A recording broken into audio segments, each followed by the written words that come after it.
A very good evening to all our viewers and welcome to a brand new edition of News First Weekend coming to you live from our News First studios in Colombo. I'm Arundhati Mudannaika. Let's start off with a look at the stories making headlines this evening. Public Utilities Commission of Sri Lanka questions the Ceylon Electricity Board regarding the sudden urgency to purchase power from the private sector. Police investigates into the missing businessman allegedly abducted by an armed group. A proposed loan scheme for three-wheeler drivers and migrant workers.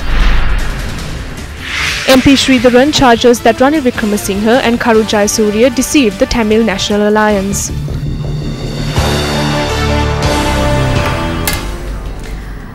The new power set locomotive obtained through financial aid received from India commenced its journey from Colombo Fort to Kankasanture this morning. This train has been named Mati Nidhas.lk, or a country free from drugs, in line with the National Drug Eradication Program.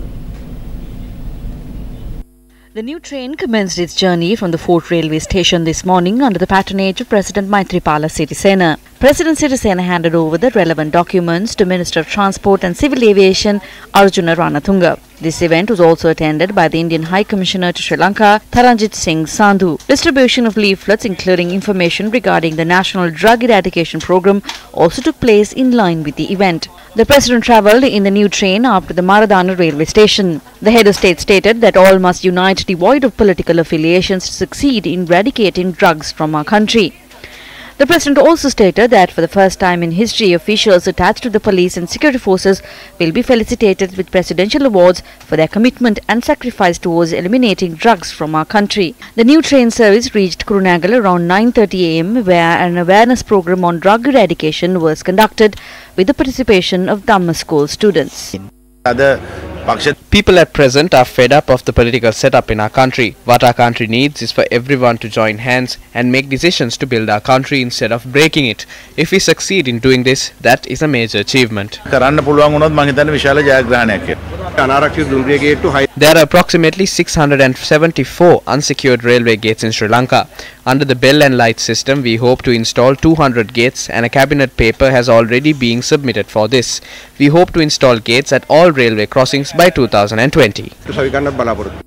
The new railway station constructed in the Aravian Nagar area in Kilinochchi was vested with the public. The train, which reached the Kankasanture railway station by late afternoon, is scheduled to depart from Fort by 11:50 am daily.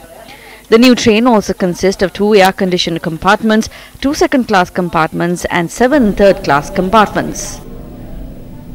A celebration to mark the 70th Indian Republic Day was held at the Indian House, organized by the Indian High Commission in Sri Lanka. The chief guest of the event was Minister of Highways and Road Development and Petroleum Resources Development, Kabir Hashim. Yesterday marked the 70th Republic Day of India as well as the 150th birth anniversary of leader of the Indian independence movement, Mahatma Gandhi. The reception also saw the participation of Speaker Karu Jayasuriya, ministers, MPs, ambassadors, diplomats and several other dignitaries. We measure the depth of our relationship not by the scale of development assistance on the Excel sheets, but through our actions in support of each other during the times of need, by being mindful of each other's concern during the times of challenge. India is a key economic partner of Sri Lanka. Many MOUs focusing on economic development have been signed between Sri Lanka and India in recent years, covering a wide range of areas, and the support extended by the Government of India for the economic growth, prosperity and social progress of Sri Lanka is much appreciated.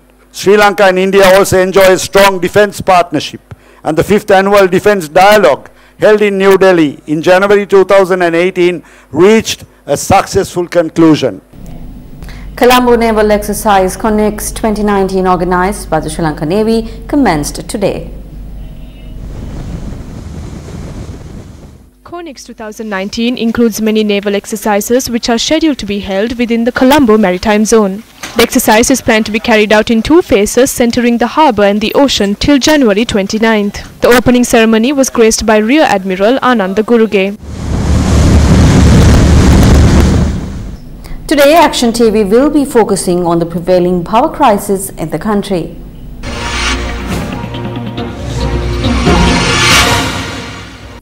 Recently, Newsfirst reported that there are attempts by certain groups to purchase 100 megawatts of power from the private sector, violating the Electricity Act in the country.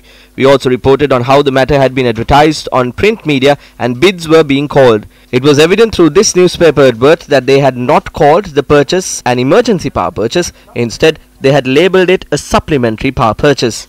In a development, the Public Utilities Commission of Sri Lanka had inquired the CEB regarding the matter in writing. We have reported on how the CEB and the Secretary of the subject ministry have been holding the electricity demand of the country as ransom and have been allowing power to be purchased from private power suppliers. When taking a look at this cabinet memorandum issued by the subject minister on the 11th of January, it is clear that the power crisis in the country is not an issue that has been created automatically, but a problem that has been created meticulously. However, the cabinet memo that has been submitted making several approvals from the cabinet of ministers would further enhance the activities carried out by the CEB and the ministry secretary along with the private power suppliers. According to reports obtained from the CEB, the debt that has been obtained by the board from domestic banks stands at 70 billion rupees. The CEB is in debt to the Ceylon Petroleum Corporation in excess of 45 billion rupees. The CEB should also pay over 5 billion rupees for purchasing power from independent power suppliers. When the CEB is in debt and when it is making losses, companies that are affiliated to the CEB have been making profits. It is no secret that there are senior officials of the CEB in the boards of these companies as well. These same senior officials obstructed the long-term generation plan being approved since 2015. The money that is flowing out to several people is the money that belongs to the people. A cabinet memorandum was submitted by Minister Partli Champika Ranawaka in July of last year requesting for an inquiry committee into the electricity mafia. Why is this being ignored? For the attention of the Cabinet of Ministers. On to one of our headline-making stories. Police have begun investigations into the disappearance of two businessmen from the Busa area in Gaul. It is alleged that the two people have been abducted. The two businessmen, Manjula Sel and Rashin Chintaka, both residents of Ratnudagama area in Busa, had been allegedly kidnapped on the 23rd of this month. Relatives of the two businessmen charged that a group arrived and took them away and that they were attired in clothes similar to the police uniform. The alleged abduction had taken place at the residence of Manjula Sela. This was how Rashin Chintaka departed his house to reach Manjula Sela's house. Both businessmen are said to be friends.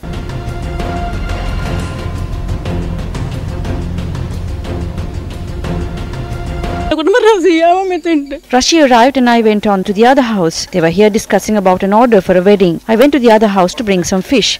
That is when a person shouted saying Manjula and Rashi are being taken away. We want to know where they are. Tell us where they are. He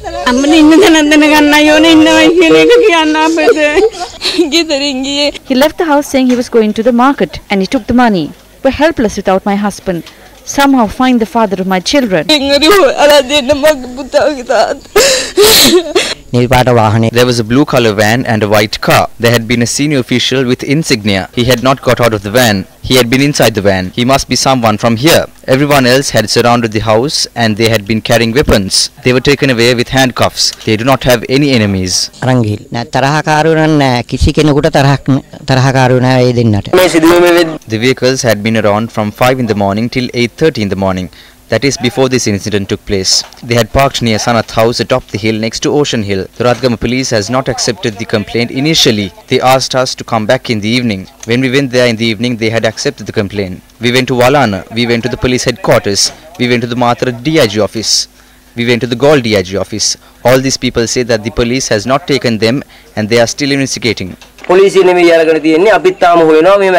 Manjula Sel, who was allegedly abducted, is a father of 3 who had been engaged in poultry business. He is a suspect of a murder that took place 12 years ago and he has to appear before the Criminal Investigations Department on every last Sunday of a month. The other abductee, Rashin Chintaka, was a father of 1 and a wholesale fish trader. The OIC of the Ratgama police arrived here today and said that anyone could be wearing a police uniform. He said uniforms are available for money. They asked us to wait for a week. They say it could even be a month and these people could end up missing. What are we to do? Police media spokesperson SP Ruwan Gunasekara said the Gaul division of the Criminal Investigations Unit and the Ratgama police are carrying out investigations into the incident. The 160th Udagamanal project was declared open today in the Badagiriya Thammanava area in Hambantota. The event was held under the auspices of Minister of Housing, Construction and Cultural Affairs and Deputy Leader of the United National Party, Sachit Premadasa. The Sandalugama village, comprising of 46 houses which was constructed on a community participation basis, consists of regular access and internal roads, clean drinking water and electricity. Ownership deeds, Visiri housing loans as well as distribution of professional tools, spectacles and medical clinics were held under the Shilpa Savya program. The minister made a personal donation of 400,000 rupees for the purchase of uniforms to the cadets corps of the Tangol Balika Vidyalaya. I was victorious with recorded preferential votes. Now I am paying my gratitude as a public representative. I am serving the people with the ministries I received. Is it good or bad to serve people without obtaining government fuel, official residences and government allowances? Do not forget the habit of gratitude.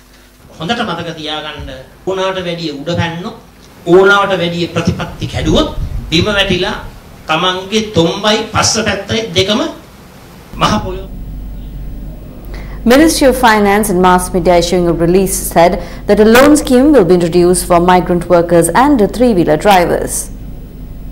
Accordingly, migrant workers will be given up to 10 million rupees concessionary housing loans to be repaid in 15 years with a 2-year grace period. The ministry stated that those migrant workers who have registered under the Foreign Employment Bureau will have to save a considerable amount of their remittance in a local bank and that 75% of the interest rate will be borne by the government through the treasury. The proposed loan scheme will also provide a loan up to 2 million rupees to three-wheel owners to convert to a safer and more comfortable mini taxi service with small cars. The Ministry of Finance added that three-wheeler drivers who are above 35 years of age are entitled to this concessionary loan. The proposal made by the Minister of Finance and Mass Media, Mangala Samaravira, has been approved by the Cabinet of Ministers. Addressing local government representatives of the Mathura district, Minister Mangala Samaravira expressed these views regarding an agreement with International Monetary Fund. We were pushed into an economical crisis during the 51-day period. We lost an year's cash outflow within a single month. Within 24 hours, the IMF suspended an agreement citing a constitutional coup.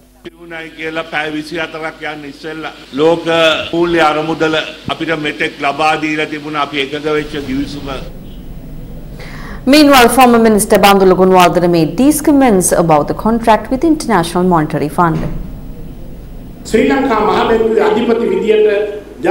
A contract had been signed by the governor of the central bank back in 2016 with the International Monetary Fund. The contract is valid till April of 2019 with an agreement to pay $1.5 billion American in 6 terms for 3 years.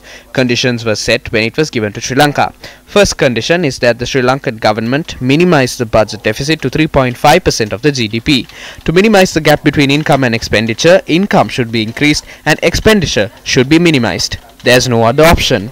To increase income, tax values should be increased. Till the end of 2019, this tax hunt will not be minimized.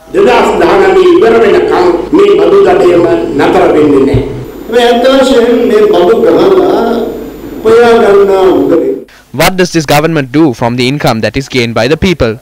Do you know how much this government has spent for the constitutional amendment process of the country? For now, they have spent 1.3 billion rupees. They have wasted 1.3 billion. These taxes are imposed by the puppet government. That government is controlled by someone else. What Sumandiran said is accurate. If they want, they will destroy this government by tomorrow morning and send Ranil Wickremesinghe back home. The Tamil National Alliance has that power. They not only have the power, they are very vocal about it. The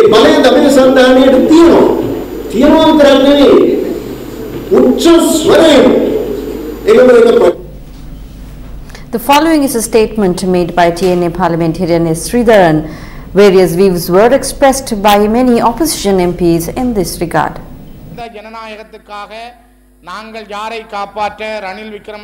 We fought for democracy and stood beside Ranil Wickremesinghe and his government. We fought for their democracy, but Ranil Wickremesinghe and Speaker Karu Jayasuriya joined forces and snatched the opposition leadership from Sambandhan without informing any of us. We were deceived by them. We have been deceived many times in the history. Likewise, in this instance, we were deceived for supporting them and fighting for democracy. Sambandhan is bewildered. He lost his opposition leadership by acting according to the whims and fancies of the government. I saw he was speaking in the parliament without hopes. He tried to take back the opposition leadership. He requested the speaker, Sumandiran, should accept the full responsibility of Sambandhan losing the opposition leadership. He is the one who is accountable for TNA losing the opposition leadership. Now the TNA is lost in the dark. Sumandiran is an American agent. Sumandiran is a person who sacrificed the rights of the Tamil people for money. In the perspective of the Tamil people, Sumandiran is a traitor. The main man behind the process of sacrificing the Tamil people and others for dollars and pounds is the person called Ranil Wickremesinghe. That is why they try to show Sumandiran as the non-official Prime Minister, while Ranil Wickremesinghe is the official Prime Minister of the country. The purpose of this is to get votes for both the sides. That is the only reason. The programs they launch have no benefits whatsoever to the Tamil people in the north and Sinhala people in the south, or the Muslim community of this country. Minister Kabir Hashim attended an event to declare open a hospital ward dedicated for the bhikkhus in the Valakade area in Utwankhanda in Mavanala. The minister spoke to the media following the event. We are ready for an election. There are a number of progressive movements that will join us to create that broad alliance. We will create a place for them, and we invited the other parties to join us to create a front to represent the democracy in the country.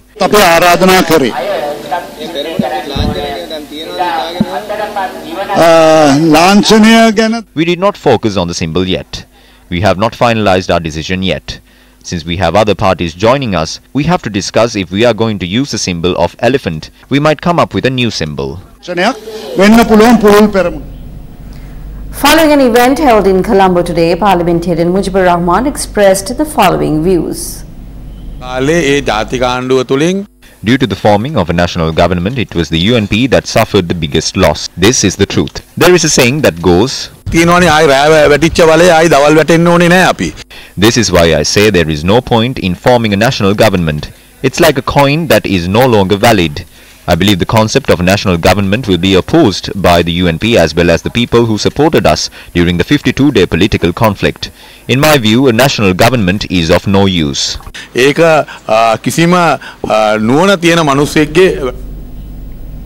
Meanwhile, UPFA parliamentarian Dilan Pereira expressed these views about the formation of an alliance. The UNP has started singing Baila when discussions are underway to form an alliance of political parties including the SLFP and the UPFA. Mahinda Rajapaksa, Maithripala Sirisena have joined hands, and the union of various symbols, the hands, the beetle leaf, flower bud, Panchayudaya, key, star, chair and horse will take place. All have been united. All can now agree, and initial steps have been taken for the formation of the massive alliance. If anyone in the SLFP is going to boast saying that we are from the old party so we are the bosses, they must remember that they will lose everything if they go to contest on their own. If those in the flower bud say that they are the ones who got most votes at the local government elections, therefore we are the ones that would bloom fast, then they too will die without being able to bloom if they contest on their own. The flower bud is slowly blooming. If it needs to be protected, then all must come forward to give a pledge to this massive alliance that aims at bringing together all forces that are against the UNP.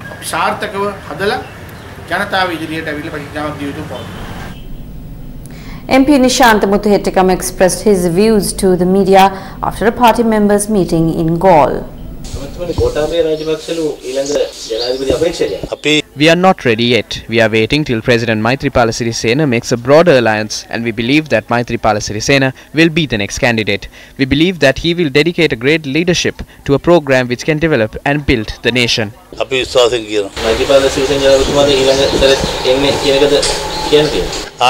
When he has the opportunity to be the next president, he will not miss it. He will contest for presidency again.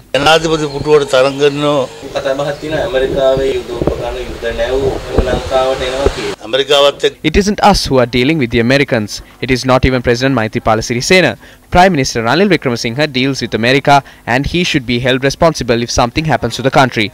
This is not a property of Ranil Wickremesinghe. This is not a land of America. America should know that we will show who we are if they attempt to create issues in the country. I can confidently say that.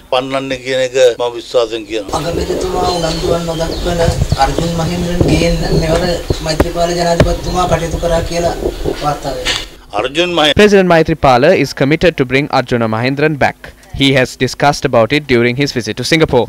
I believe that steps to bring Arjuna Mahendran back to Sri Lanka will be carried out within the next few weeks.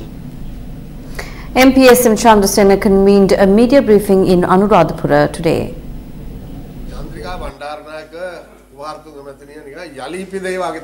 Even after 14 years of retirement, Madam Chandrika Bandaranaike Kumaratunga acts as if she was reborn. I saw several young MPs struggling to create a new party. The people of this country accept that she was the one who conspired to isolate and destroy the country in the recent past. She will never succeed in creating a new party with a bunch of stranded and politically weak group of youth. She will have to think about it in her next life.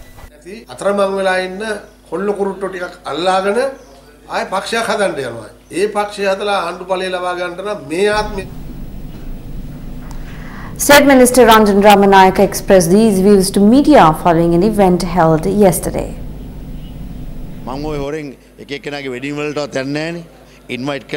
I don't go for weddings undercover. Only Sagala, Ranjit Madhuma Bandara, Mangala and Prime Minister had been invited and they had gone.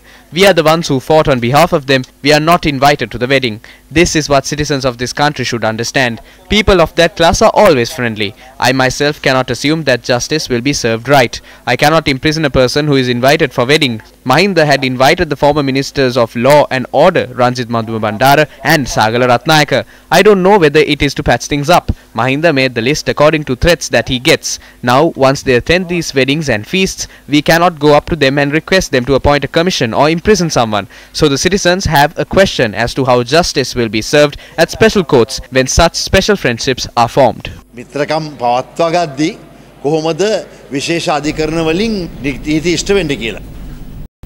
At a media briefing held in Colombo, views were expressed about issues faced by estate workers. They are signing a deal for 750 rupees by deceiving the people. We need to defeat this dubious agreement. Certain media institutions are supporting this. Therefore, we need to continue this struggle. Who is this person speaking about estate workers? This individual was one of the NGO henchmen who demonstrated opposite the MTV MBC head office on the 10th of this month, attired in black with black face masks. The media has been reporting on the 1,000 rupees daily wage of the estate workers over a long period of time. The fact that the NGO dollar gang has started talking about this issue proves that they are doing so to fulfill their own agendas. It is no secret that the actions of these NGO dollar gangs was also a result for the daily wage to go down to 750 rupees. We see these individuals as those who represent Prime Minister Ranil Wickremesinghe and Finance Minister Mangala Samaraweera. We request these NGO members to not to showcase the 1,000 rupee of the estate workers. Can the NGO representatives speak to the estate owners? Can they hold discussions with the government? They are trying to deceive the people in the Central Hills by creating unwanted issues.